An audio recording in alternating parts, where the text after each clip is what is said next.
ودي اسمعك الان قصيده وجهها بوش للامه العربيه. نعم، وجهها بوش للامه العربيه. نعم. الرجل جلس بالبيت الابيض متضايق نفسيا ايام حكمه، فجاء عليه احد المستشارين قال له يا سياده الرئيس احنا احتلينا افغانستان واحتلينا العراق وسوينا الفعايل، ليش زعلان؟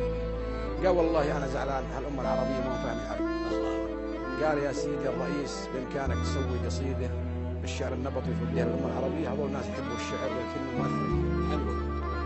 فسوى الرجل قصيده وارسلها لي، انا ترجمتها بالعربي. وش يقول؟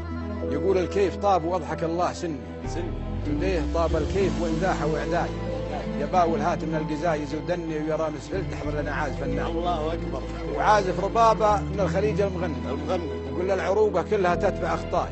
وهاتوا لنا ويسكي وبيره وجني وذكندليزه رايس هات لنا جاي.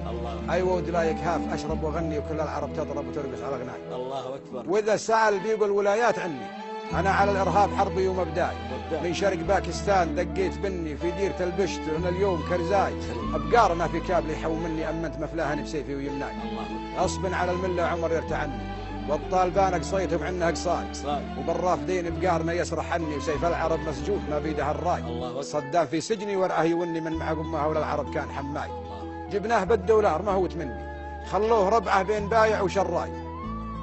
وقول العقيد انها علومه لفني عفيه عليه انه فهم كل مغزاي، بمعمر المحبوب ما خاب ظني عقب الهدير اليوم اصبح لها رغاي.